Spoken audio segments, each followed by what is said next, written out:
Hi there, I'm Charlotte Smith, and I'm very excited to be here today with Joel Salatin of Polyface Farms in Virginia. And we got the great fortune of being able to visit there last summer. Not only is it beautiful, but you are known for so many things. Sustainable farming, your innovative farming methods, I think in the last 12 years, and you share those with everybody. So when I started reading your books 12 years ago, I've learned things that have saved us tens of thousands of dollars on our farm because you're so transparent. You've taught us about... You can pick up your commission check after the... Yeah, right. I know. No, and you've taught us to respect the pigness of a pig, and the cowness of a cow, and the chicken, and every species. Taught us to respect them, and that has changed how we farm too. And I think when I talk to other farmers, whenever two or more farmers are together, your name comes up, and so you're known around the world now too for mentoring and teaching, and you're teaching people how to farm because it's kind of a lost art. There's a generation in there that's missing. But the gist of our conversation today is that good, farm fresh food is trendy and hip, and everyone wants it. And farming, a lot of farmers are getting into it, and yet there's a huge disconnect there. And I get emails all the time from farmers saying, how can I find the customers who need my food and will be willing to pay the price? And a large percentage of farmers go out of business within the first 2 years. Sure. So I would love your perspective. You're traveling the United States and the world, and love your perspective on this. Well, I think a couple things. One is most farmers are not good marketers. We're just not. For a lot of reasons. One is we feel mercenary. When I tell you, buy my T-bone steak, there's a part of me that says, "Oh, are you selling your soul? What else is for sale?" And so there's a lot of kind of cultural, personal, emotional baggage surrounding why farmers don't like to market, and not the least of which is that most farmers and ranchers are farmers because we don't like people. We want to be out on the back 40, communing with the red-winged blackbirds, not dealing with city idiots. So that is a reality, which is one reason why I promoted so much farming your marketing out to a partner, not an employee, but a partner who's on commission. I mean, marketing sales are marketing and sales. A person that can sell, a car can sell a T-bone steak. And of course, a T-bone steak you really believe in is a lot easier to sell than a car that you may or may not believe in. And so, the beauty of that is it removes at one level. Now you're talking about, now you have a marketer who's saying, you need to buy, John Smith's beef, it's the best beef in the world, right? And there's just a little bit of third-party credibility there, when that other person is in. And so we're big believers in commission-based marketing as a team. And sure, you're going to have to share a little bit of your wealth, but if a person costs, if a part-timer, this is perfect to do for a part-time, somebody that wants to moonlight a little bit, make a little bit extra money. If they make an extra $10,000 or $20,000 a year on you, commissions, selling $1 million worth of product, what's that worth to you? To me, that's a pretty simple thing. Right. Now, as far as finding the people, what you're looking for is our tribe. You're looking for our tribe. So think about, where are people who think like me? Where do they go? Who are they? And they're not going to be down at McDonald's. They're probably not going to be at Walmart. They're going to be at anything in the wellness community, and it'll be the alternative wellness community, not the medical, not the orthodoxy, but the chiropractor, the iridologist, the acupuncturist, homeopath, naturopath. It's this alternative. And the wellness community, of course, includes all the physical stuff, from CrossFit to wellness centers to gyms, yoga, okay, all this entire wellness movement, nutritional therapy, and then you have the people that are into it as a food, as a food change, like nutrition therapy, Weston A. Price, paleo. All right. So you got to identify, where the tribe is, and then you have to reach out to them. You can't just sit back and fire out salvos of buy our stuff, we're the best in the earth, blah blah blah.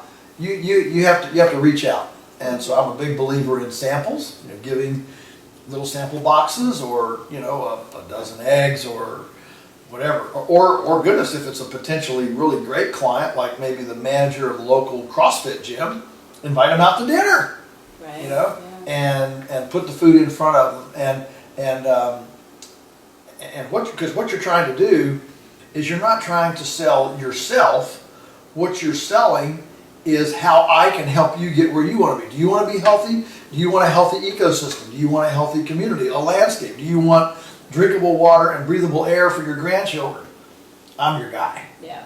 And so you come along as a healing coach, if you will. Yeah. And show how you can benefit. Yeah. folks. When I work with clients in marketing, I teach them to find out what problems is your customer solving with your product, and that's what you're selling. You're not selling raw milk. You're selling them healing their baby's eczema. Yes, Yeah. yes, absolutely. The old country song, want to talk about me, want to talk about Yeah, I, want to talk right. about, that's the deal. And so, we love to talk about ourselves, but our customer needs to hear, what are you doing for me? Mm-hmm. That's because they want to hear about me and I, and how are you gonna minister to me? And so it's fine to talk about what I'm doing, but it's what I'm doing within the context of what this can do for you. How it's helping you. So, you mentioned commissioning it out, and I'm afraid that most farmers out there aren't even to that yet. Like they're hoping to make $10,000 this year, and then so can they learn this? I mean, you're a people person. So, Right. and I'm a people person, so Yeah, I yeah. think everyone can learn this. Do you see stodgy old farmers that can learn how to be people person, and can, how can we bridge that gap to the point where they're willing?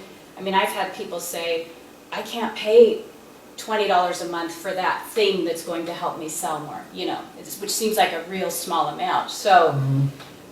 We've got a lot of farmers out there that are just trying to get to that point where they can commission it out. So is there something, when you have your, people calling you and struggling that hard? Look, sales is sales. No, if you're only making $500, and this is why I like commissions. That's why I'm quick to say I'm not talking about employees. Okay. There's shared risk here. Yeah. Okay. Yeah. And goodness, if you just have one person who believes in you, maybe it's in your family, maybe it's a friend at church, maybe it's a friend at a civic club, just somebody, okay, who believes in you, who has, the gift of gab and isn't concerned about this, enabling them to make even a few $100s to coordinate some marketing. To do some calls or whatever, write a newsletter for some folks. There are a lot of people. I mean, we have a couple of part-time marketers at our place. They don't earn a full-time living. It's part of they do other things, work out of their home, but they make calls one day a week, and and they earn $10,000 to $12,000 a year. It's a nice little nice little second thing. Yeah. But it's not anywhere near a full-time deal. And maybe they do it in trade. I mean, I think of people I know that would do that in trade for For product. Yeah, exactly. Sure, like a CSA, kind of farm work and that. Yeah, or quarter beef, and a half hog a year for helping us with our market. That's right. That doesn't actually cost you any hard cash, Right. if you will. And I get that.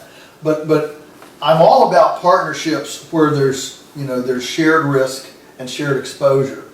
And so you can't get the best out of somebody if you give them a complete safety net for failure. No, if they fail, it has to be on them. Okay. And so that's why a lot of farmers just don't make good marketers, because it's not in our skill set. Mm-hmm. It's one of the biggest revelations to any person to realize, that thing that you just oh, I don't want to do that. I'm going to put that off. I don't want to do that. There's somebody out there who can't wait to get up in the morning and do that. That's a great point. Yeah. Really And sometimes they're not looking for money. Mm-hmm. They just really enjoy this. Mm-hmm. And so unfortunately, building relationships and partnerships is not taught in ag school. It's all about how do we grow more soybeans sitting on a John Deere tractor. Right. Yeah. It's not about how do we communicate. Mm-hmm. Whatever livestock management majors in college don't have to take speech class. Mm-hmm. They don't have to be in a play. They don't have to learn a poem. Okay, and that's unfortunate. Mm-hmm. And so the truth is that the successful people are going to be the ones who communicate their story. And if you're not a story communicator, that's fine. You might be the best farmer or rancher in the world. Well, enjoy that skill set. But you're going to have to reach out somewhere to find that partner who will be the storyteller. In our area in Oregon, farmers markets are huge, and we sell 100% off our farm, out of the farm store.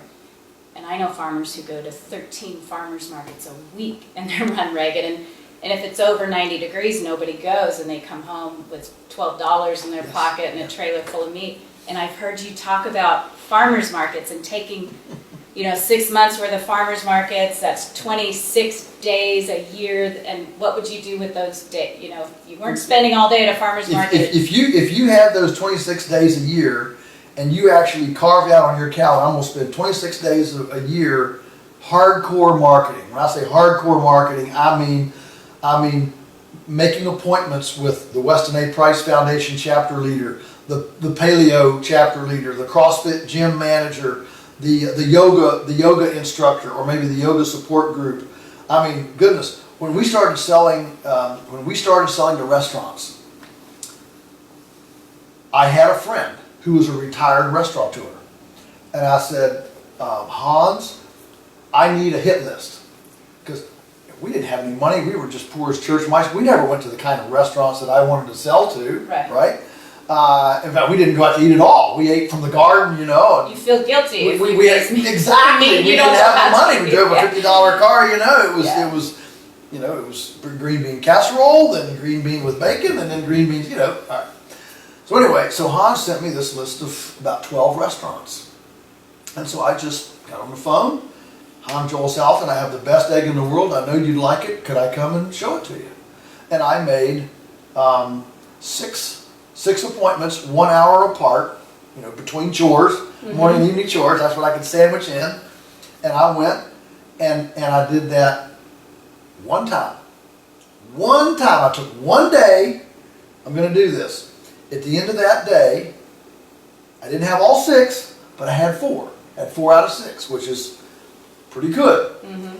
And then those 4 then, after a month, and they were happy, I said, okay, I really am glad that you're buying these eggs, but you know what? I can't drive over here to Charlottesville for 4 clients. I need about 10. Oh, no problem. And they get on the phone and call their buddy over at such and such an XYZ restaurant. Hey, I've got these eggs. You've got to get them.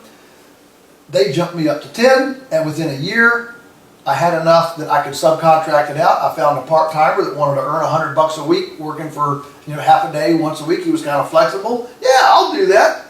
Turned it over to him. I stayed home on the farm. He ran the road. We both got what we wanted. This is a gem, what you just described. Mm-hmm. So because people could do this, if they weren't at a farmer's market all day on Wednesday or Thursday or Saturday, and they took that one day and they met with 4 customers in a row about That's right. which that's not just 1 dozen eggs they're selling at the farmer's market. That's 10 dozen eggs a week for perpetuity, Yes, you yes, know, yes, on yes, and on. yes, that's right. So, That's right. I mean, that's huge, and many farmers get into, because I work with a lot that are just getting started, and they come and they say, you know, we're going to start farming and we're going to go to the farmers markets. That's their whole marketing model. Sure. And I love farmers markets. We love to go Yes. get our lattes and our scones. Yeah, but yeah, that's the problem. It's a wonderful social mixer, you know, for all the foodies and the environmentalists and all that in the community. But it's not being used as the conduit of food commerce. It's not. It's just not. Right. And so that's I just described what I did in one day. Right. And I took a sample and just showed it. You know, they broke it out on a saucer. You know, they saw the egg and they took it. And so, I mean, that's just one day. That wasn't 20 days. Right. That was, so imagine if you had on your to-do list, just like, you know, move the cows and, you know, whatever, pull weeds in the green beans, and whatever's on your list. If you just had on there, call one potential client. You just add that on there. And if you just did, you know, 1 or 2 a week in a month, you know, if you get 50% of them become customers, let's say 50%, in a month you've got several. Yeah. And then it just It snowballs. It from snowballs. There. Yeah. I tell people, like in the pasture poultry book, I say, look, grow 100 chickens, put 50 in your freezer. Enjoy them, cook them, have friends over, you know, blah, blah, blah. 50 of them, you're going to take 2 apiece, free, to 25 people on a hit list. You sit down and what 25 people are in the community. Maybe you know some of them, maybe you don't. But you write 25 names down and you take 2 chickens apiece to those 25 people. I guarantee you 20 will be customers. Are you talking restaurants or retail? Direct to consumer? I'm talking all the above. All the above. Great. It could be a family that you know. You know, it could be the owner of the local whatever health food store. I mean, obviously, I'm thinking about leveraging. You know, so you get a little more bang for your buck. Yeah. But no, we did this with individual families. Okay. You know, but think about your tribe. You know, don't send it to, you know, Uncle Harry, who spends 4 days a week at McDonald's. Right. That's forget that. Yeah. Okay. It's got to be someone who's or you know, or 15-year-old nephew, you know, Benjamin, that gets all his food from Sheetz, you know, the 7-Eleven service station. Right? That's not your deal. Think strategically about who do I know who would be interested in this, and take them to them. Very strategic. How do you eat an elephant? 1 bite at a time. Right. That's the thing. I always tell people, I say, look, never think about I want 100 customers by the end of this year, or 200 or 50 or whatever. Never think like that. I want you to think about 1 customer, just 1. And if you can get over 1, you can get over 2. And every subsequent one becomes easier and easier. And at the end of the year, you have your 100 customers. At the end of the year, you have your 100. That's right. So you're very creative in your thinking, and most people I talk with can't think beyond farmers market. You know, Yeah. You've got so many great ideas. So back before, you know, you're a movie star now. Before Omnivore's Dilemma, was there a time? Because I think I know we go through it, where you wake up and you think, oh my gosh, I've got 6 cows going to the butcher next week. What am I going to do? You know, panic, I haven't sold them. Did you have times like that in your... No, we never. We were always underproduced. We always had more, generally speaking, we had more customers.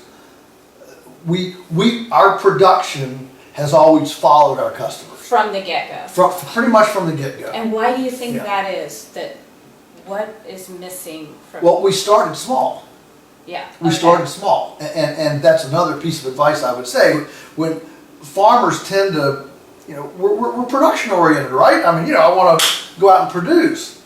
But if you produce 1 dozen eggs that you can't sell, it just became worth zero. Yeah. Okay, and at least cows you can take to the sale barn, Mm-hmm. you know, to salvage, but pigs and chickens and peppers and tomatoes, you know. Raw milk. Yeah, raw milk, Yeah. exactly. Okay. Most expensive pig food in the world.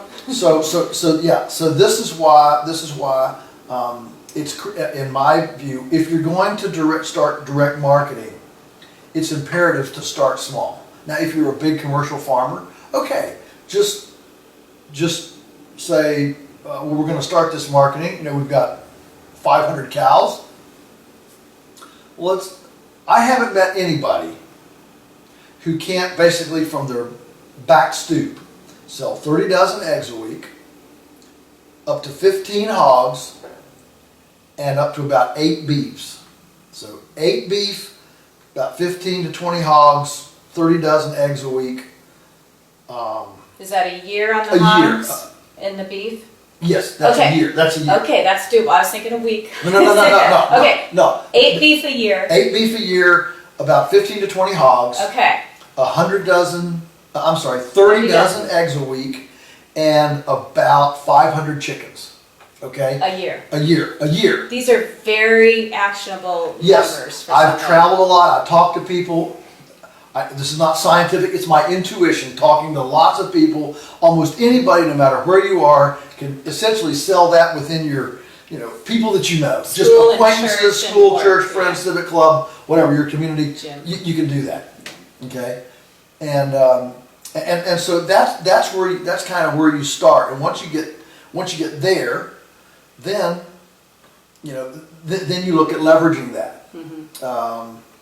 You know, you run, you know, bring a customer, get a $20 credit on your next purchase. I mean, there's a million ways to leverage this, what we call the cheerleader group. Yeah. Okay. Right. To leverage that cheerleader group, there's a lot of marketing schemes. We've made a lot of mistakes on our farm because it's trial and error. Sure. And what I learned is You can't Google experience. right. No. So we've made the mistake of you can't increase every species by the same percentage. Like you can't go 50%. Okay, we sold out on everything. We have a wait list.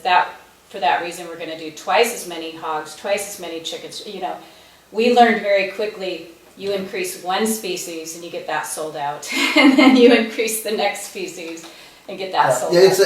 It's a kind of a seesaw. It is. It's yeah. a seesaw, and the other thing is that you can't push everything to a brink at once. Right. You can only kind of push your infrastructure and your your competency level on one thing at a time. Otherwise, everything falls apart. Mm-hmm. So you can only stand so much, you know, crisis and disruption in your life, and you can't have every enterprise, you know, disrupting. No. Another thing I think it's important to say in this discussion is that I'm confident that one of our successes is that from very early, we had a multiplicity of things to offer. We weren't just trying to sell beef. We had beef, pork, chicken, eggs, turkey, and having a diversified portfolio is really, really critical, which is one of the reasons why some of the most successful livestock people who have started have really not, their whole marketing plan has been to find some really successful produce CSA in their area, you know, maybe 100 family CSA. They provide the animal protein. Those people have already bought into not going to Walmart. Right. They've already bought into, I'm going to get raw stuff and fix it in my kitchen. I mean, that's our tribe. Yeah. And they're already there. They're coming to a pickup point. They're already in. So you glom onto that. So you leverage that by Absolutely. meeting up. Okay. Yeah. Yeah. We have clients doing that with eggs and CSAs Sure. and all that. Absolutely. Because most of the time, produce and animal protein aren't on the same place. Most people tend to gravitate toward one or the other. So if you're in the animal protein end of it, jump on with someone. You don't sell vegetables, do you? I know you have your garden. We don't, but this year we are. We've got for the first time ever, we have one of our interns is wanting to stay, and before she came to us, she did 2 years interning and then running about 100 family CSA in Wisconsin. That she really wanted to get some livestock under her belt, which is good. All right, so she came to us this summer, did livestock. She came to us at the end and she said, you know, I love it, but my heart is really in produce. Could I build a produce business at Polyface? Oh, I get chill bumps talking about it. I've been waiting for this for so long. Okay. So anyway, so we're pretty excited about it. She's committed. She's dynamite. And that's exciting. This winter, you know, we've already had frost, you know, so we're heading into this winter, but we've got these Elliott Coleman type tunnels, you know, remay on the bottom, plastic on it. I mean, it's unbelievable. We're eating, you know, lettuce all this after the cool frost. Stuff. Yeah. That's exciting. Would you say to a new farmer, because I've had this question and I don't know because we raise animals, is there more money in vegetables versus animals, or does it matter? Is it? All right, let me answer it this way. Because the profit margins are so slim. Yeah. Well, let me answer it this way. I mean, there's pluses and minuses in both things. Let's look at a couple of these because they are strategic. They're good. First of all, most people tend to gravitate to one or the other. Right. So if you really like animals, don't assume, oh, I can make more money in vegetables. If you don't like it, you're not gonna do it. Right. So the first question is, what do I like? What resonates with me more? All right. After that, then you got to realize that 50% of the food dollar goes to animal proteins. Only 25% goes to produce. 25% goes to dry goods, flour, sugar, okay, spices. All right. So 25% is dry goods. 25% is all the vegetables, fruit, and all that stuff. 50% is animal protein. So just from a chasing the consumer dollar, the animals make sense. They need more customers if you're a vegetable grower because you're getting less of their dollars. It takes more people to generate the same income. Yeah. All right. Now, the other nice thing about animals is that it is nutrient dense. So when we're small farmers and we're not real automated, so we're actually moving food by hand, you know, well. Yes, we are every day. Yes. So from an efficiency ergonomic standpoint, I would much rather pick up and move 100 pounds of $15 a pound T-bones than 100 pounds of 30 cents a pound cabbage. Are you with me? Yep, yeah. So and that's why produce farmers tend to wear out at 50. You don't see very many of them, you know, old geezers produce farming. Mm-hmm. Their knees are shot, their backs are shot. Why? Because they've moved all this water. Mm-hmm. You know, it's 95% water. Now, do I like my produce? Yes, absolutely. I like my vegetables. But you have to understand that you're moving a lot of water. Mm-hmm. And so in the animal part, you're moving a lot more density. On the flip side, the animals are heavily regulated. You know, with slaughterhouse regulations, dairy regulations, blah, blah, blah. Produce is almost unregulated. I mean, you can pull off to a wide spot in the road and sell your carrots, okay? That's one reason why people move to produce. The other reason is because of cash turnaround. You plant the seed, and in 50, 60, 70 days, you're harvesting, you've got something coming in. So you've got a fast turnaround from your investment to this. And of course, your infrastructure is relatively little, you know, almost hand tools. Jean-Marc and Fortier, you know, what he's doing with earning $100,000 on an acre and a half of produce. Yeah, you could do that on an acre and a half where you could not even have one beef cow on an acre and a half. So right. Yeah, land size too. Yeah, so you have to understand when you're a very small, when you're a small acreage, you need stuff that can turn more per acre. But you're going to be putting in way more labor per acre. So if you have a larger acreage, then you can do less income per acre. But then the animals kick in because you're doing a lot, you know, per acre. So there's positives and negatives, and at the end of the day, I think generally you just have to gravitate to what do you like. Yeah. I always tell people, start growing what you like to eat. Yeah. So if you have to eat your way through your inventory, you'll Well, that's enjoy why eating your way through your inventory. we eat the leftovers, so we don't raise sheep. People want to buy lamb from us, and we don't want to be eating leftover lamb because we don't like lamb. So yeah, good point. We raise only what we're willing to eat the leftovers on. Yeah. The things that don't sell. So knowing that we have a few minutes left, is there something else, like when one of your interns leaves, and they're across the country, and the ones that stay around you are so lucky. I read, you have a windstorm and everything's knocked down, and you and your whole team goes over and fixes up their farm. We don't have that in Oregon. We're surrounded by a big egg who just laugh at us. Look, the tree fell over a fence. So they leave, they go across country, and they are like, Joel, I'm starting my farm, and I've got all these animals, and I can't sell them. I went to the CrossFit gym. Do they do that, for one? Do they email you, help, what do I do? And then what's your advice? We've only had, in my memory, one who has had trouble marketing. Only one out of whatever, let's say 30 who have, we've had almost 100 interns and apprentices in 20 some years. Mm-hmm. We don't take a bunch. Right. And of course, certainly half of them, more than half, have not continued in farming. They've done something else. Right. Okay. But let's say of the 30 who have gone on and done something in farming, in my memory, we've only had one who had trouble marketing. And it was a little bit of a unique situation in that he lives in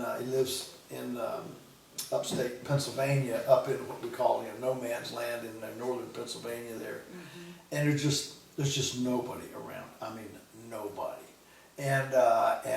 But he went through a desponse, a depression time there, and I don't think we can even do it. I don't think we can do it. And we introduced him to the Metropolitan Buying Club. He did that in Pittsburgh, and then he just hung in there a couple more seasons, and it started to come, and now he's up and rolling. Has his own butcher shop on the farm. Oh, great! He cuts his own meat. He's got part-time help. He's doing very, very well. That's great. So sometimes it's just, what does it take to make you quit? And the people who are successful, I look at myself sometimes. One of the reasons that we are where we are is just because we never quit. We just stayed with it, and that the last guy standing becomes the poster boy. Mm-hmm. Not because he's smarter, sharper, whatever, but just because you just refuse to quit. Yep.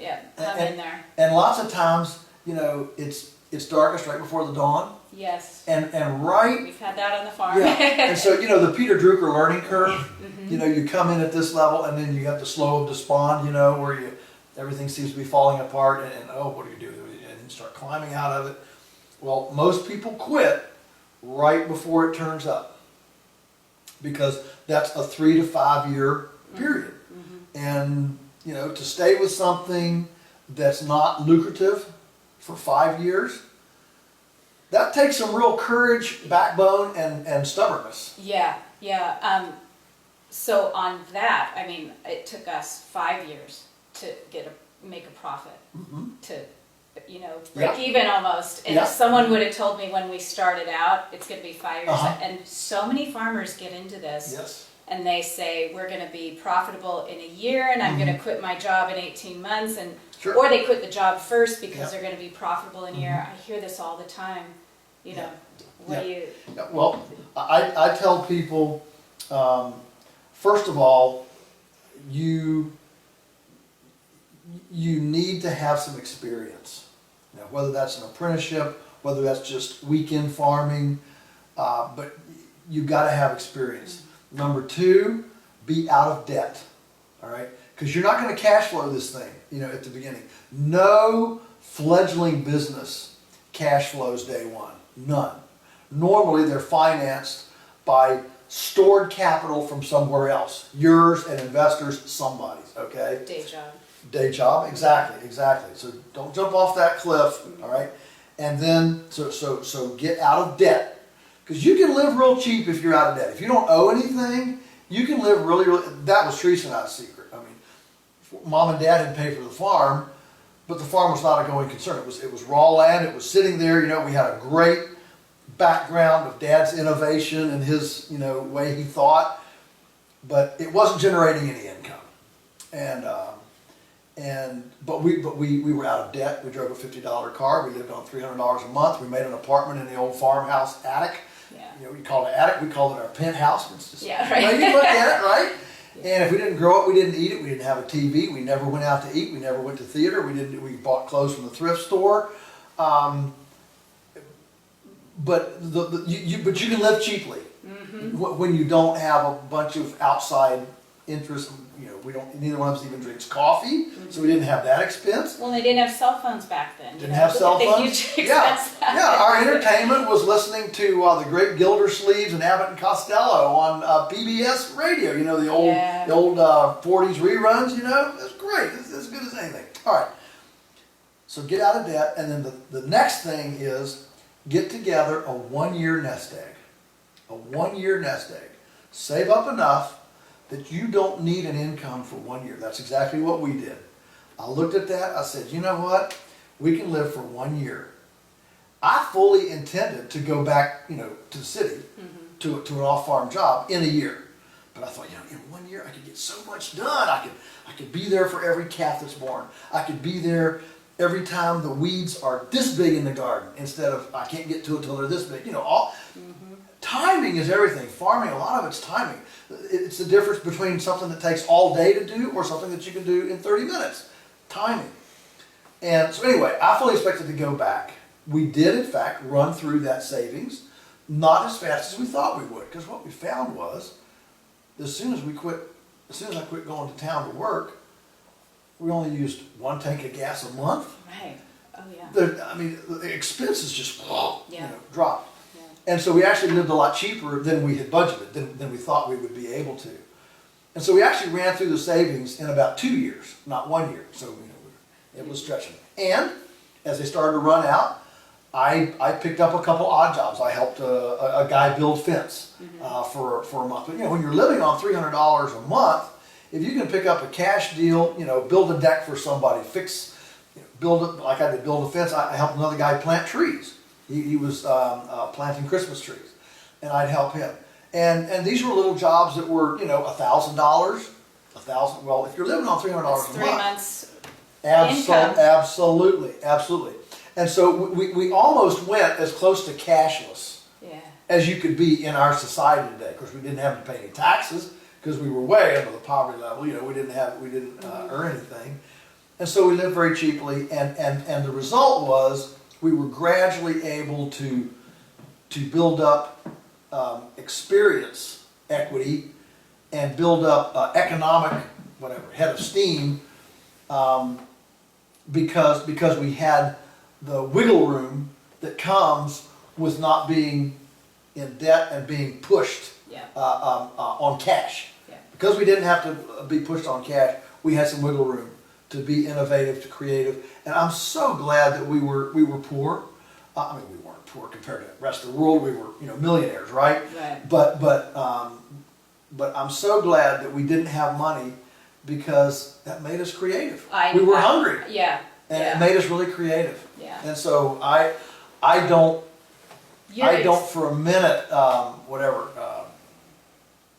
despise or I'm not sorry about that period of time. You aren't angry about your poor childhood so many of us. We were happy then, certainly as happy as we are today. That's great. You are describing this incredible resourcefulness that that's why I read your books. It's like, you have so many ideas and that we can all take on. And I think too, just today we're used to having so much more. It's hard to live really poorly. Yes, simply, yes. We can, but it means giving up. But if you're willing to do it, sure. And you can make it go. Yeah, and I tell people, you got to go to the movies, you got to go to the theater, or you got to go to the Nutcracker Suite at Christmas. No, you don't. You take a package of hot dogs and sharpen a stick and go out to the back 40.